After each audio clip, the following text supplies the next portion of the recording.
एक महात्मा थे, उनका नाम याद नहीं आ रहा, नाम भी बताऊंगा, कथा में प्रसंग सुनाता हूं। वो पहले डाकू थे,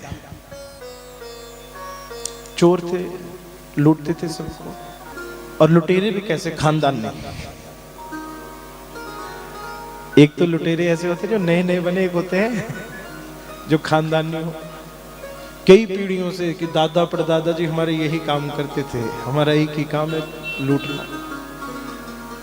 अब रोज जाते, जो मिले उसको लूटते। एक दिन वो अपने काम पर गया था, भैया उसके लिए तो काम ही था। तो वन से उस रास्ते से कोई और नहीं, एक महात्मा जी वहां से जाने लगे। तो अब देखिए, जो कहते हैं ना कि संत प्राप्ति ऐसे नहीं होती, कोई भक्ति का भाव, तो पूर्व जन्म का उसका कोई संचित कर्म होगा। महात्मा जी वहां से गुजरे तो उसने भी सोचा कि भैया महात्मा जी है, इनसे क्या लूटूं, इनसे क्या लूटूं। अब वहीं पर छुपा बैठा था, महात्मा जी की नजर भी पड़ी, कहा भैया कौन हो। तो महात्मा जी को देख करके इसने भी क्या किया, सच बताया, कहा महाराज मैं एक लुटेरा हूं, चोर हूं, और यहां से जो आए जाए मैं उसको लूटता हूं। करे भैया हमसे क्या लूटोगे। कहा नहीं महात्मा जी आपसे कुछ नहीं लूटेंगे, आप जाइए। कहा नहीं तेरा तो काम है। कहा करे ये गलत काम है, इस काम को छोड़ दे, कुछ और कर। कहा महाराज कैसे छोड़ दे। अरे मेरे दादा परदादा लक्कड़ दादा सब यही काम तो करते हैं। अभी तो 2-4 दिनों में अपने बेटे को लाऊंगा, उसको भी ट्रेनिंग देनी है, आगे वो भी तो संभालेगा अपना काम। करे नहीं गलत कार्य है। कहा महाराज गलत कैसे। कहा आप लोगों की मेहनत के पैसे को लूट लेते। कहा महाराज क्यों, हमारी मेहनत नहीं होती क्या। अब चोरी करना कोई आसान है। कहा महाराज पता कितनी मेहनत करनी पड़ती है, तब जाकर के कुछ मिलता है। तो हम भी तो मेहनत का ही खाते हैं, हम कौन सा बिना मेहनत के खा रहे। गुरुजी ने हिसाब लगा दिया, छोड़ने वाला नहीं है।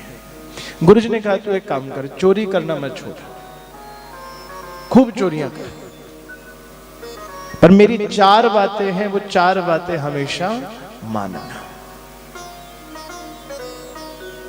तब पहली बात सदा सच बोलना बस। का कोई बात नहीं गुरुजी, ये तो साधारण सा कर लेंगे। दूसरी बात का जहां भी साधु संत वैष्णव भक्त कोई मिल जाए उनको प्रणाम किया कर। का गुरुजी ये भी हो जाएगा। का तीसरी बात यह है कि जो भी तू कमा के लाए ना, चाहे चोरी से ही लाए, कमा करके किसी तरह से भी लाए, सबसे पहले वो भगवान के अर्पण किया कर, फिर अपने लिए उपभोग किया कर। का ठीक है गुरुजी। का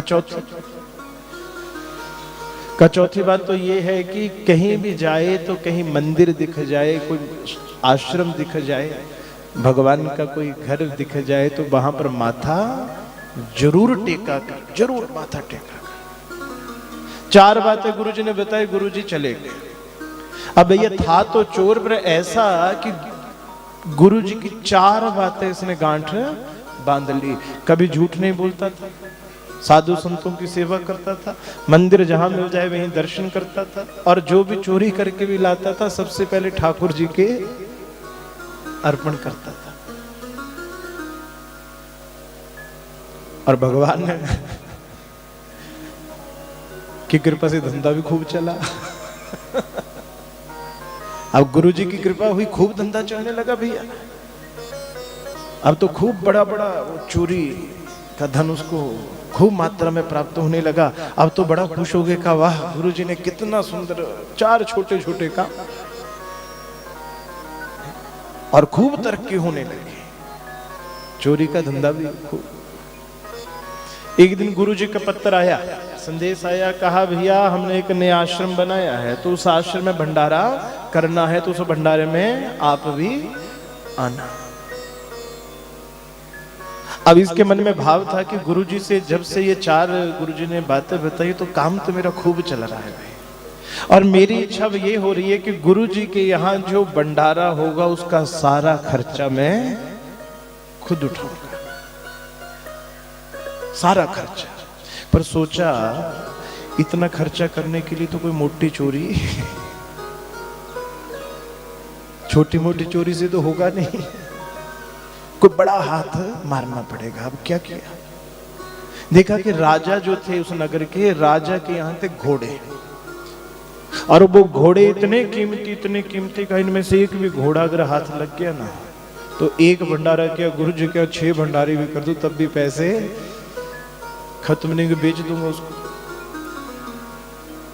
अब चला सैनिक का भेष बना करके चला राजमहल में, और जैसे ही सैनिकों ने वहां पर रोका, रे भैया कहां जा रहे हो, कौन हो? तो गुरु जी का पहला मंत्र क्या था, सदा सच बोलो। कहा भैया चोर हूं, चोरी करने जा रहा। सैनिकों ने सोचा कि नहीं ये कोई राजा का बिल्कुल है, कोई गुप्त कोई राजा का ये अधिकारी है, और हमने इससे पूछा तो ये थोड़ा गुस्सा मान गया, इसलिए गुस्से में आकर के कह रहा है। कहा ठीक है भैया तुम जाओ। अंदर चला गया, घोड़ा खोला, 3 घोड़े थे, उनमें सबसे महंगा था काले वाला। काला घोड़ा खोला, घोड़े पर बैठा, बाहर निकलने लगा। अब फिर सैनिकों ने रोका, रे घोड़ा लेकर के कहां जा रहा है? फिर गुरु जी की बात, कहा भैया तुम्हारे घोड़ा चुरा करके ले जा रहा हूं, आगे जाकर के बेचूंगा किसी को। उन्होंने फिर सोचा, रही फिर इसको गुस्सा आ गया, कहने नहीं जाने दो जाने। अब चले गए घोड़ा लेकर के। अब थोड़ी ही देर बाद आज्ञा हुई कि राजा जी कहीं जाना चाहते हैं, तो घोड़ा लेकर के आओ। तो देखा वहां घोड़ा ही नहीं। सैनिकों से पूछा घोड़ा कहाँ का, महाराज आए थे, करा बात भी बताई कि उसने कहा कि मैं चोर हूं, घोड़ा चुराने आया हूं। सच भी बताया पर हमने विश्वास नहीं किया। करे पकड़ो उसको, अभी दूर नहीं गया होगा, राजा के सैनिक के पीछे दौड़ पड़े। और ये भैया इसको भी पता चला राजा के सैनिक के पीछे दौड़े हुए। आगे गया तो सामने एक मंदिर,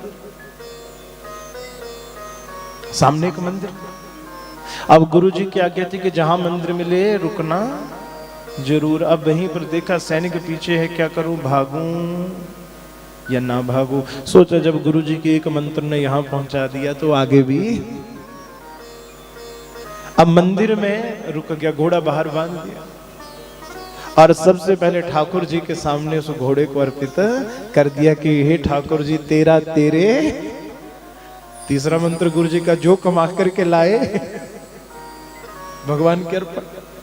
कहा महाराज ये घोड़ा लेकर के आया हूं, अब से घोड़ा आपका, कहकर के मंदिर के अंदर चला गया। और उधर सैनिक भी घोड़े के पास पहुंच गए। क्या देखा कि घोड़ा भी वही, कद काठी भी वही, नैन नक्श भी वही, पर राजा का घोड़ा था काले रंग का और यहाँ घोड़े का रंग हो गया सफेद। ये मंदिर में अंदर बैठा, थोड़ी देर बाद बाहर आया, सैनिक चारों तरफ खड़े। करे तू ही घोड़ा चुरा करके लाया ना? कहा महाराज मैं ही लाया हूं, मैंने चोरी की। तो घोड़ा कहां है? कमरे ये रहा। कहा वो तो काला घोड़ा था, ये सफेद है। कहा मैं ही चुरा करके लाया था, राजा का घोड़ा काला ही था, पर मैंने ठाकुर जी को अर्पित कर दिया। पर शायद ठाकुर जी को काला पसंद नहीं था, उन्होंने सफेद कर दिया। सैनिकों को समझना ये हुआ क्या, बड़े परेशान हुए। अंत में सोचा नहीं इसको पकड़ के ले चलो, राजा के पास चली गई। राजा ने पूछा क्यों, तूने घोड़ा चुराया? कहा हमारा, मैंने चुराया। तो कहा घोड़ा है कहाँ? का हमारे सामने। कहा ये सफेद कैसे हुआ? कहा मैंने भगवान को अर्पण किया, ठाकुर जी ने सफेद कर दिया। अब राजा भी चकरा, ये कह क्या रहा है, हो ना हो ये किसी को बचाना, इसने घोड़ा आगे भेज दिया, बचाना चाहता है। राजा कहता है मैं जानता हूं, मेरे घोड़ा जो था उसके गर्दन के पास एक मस्सा था, ये मेरा घोड़ा नहीं है। राजा ने जब देखा तो उसी जगह पर मस्सा था। अब तो राजा परेशान, कहा भैया तू है क्या, तू है क्या? कहा हमारा चोर। घोड़ा किसने चुराया? कहा मैंने चुराया, भगवान को अर्पण किया, काले से सफेद हो गया। इतनी सच्चाई जब राजा ने देखी तो राजा चरणों में गिर गया। कहा भैया तू चोर कहलाने के लायक नहीं है।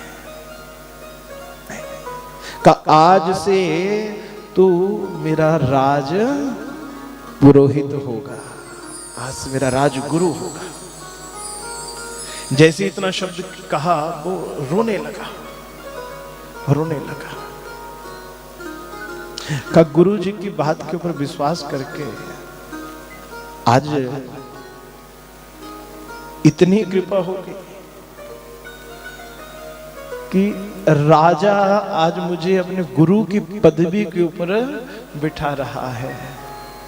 अगर भगवान का इन आज्ञाओं को मानने के सिवा कहीं अगर मैं गलत कार्य भी छोड़ दूं तो आज ये राजा मुझे अपनी गद्दी के ऊपर बिठा रहा है। अगर भगवान की कृपा हुई तो शायद भगवान अपनी गोदी ही मुझे दे दे। और उस दिन के बाद उसने चोरी करना छोड़ दिया।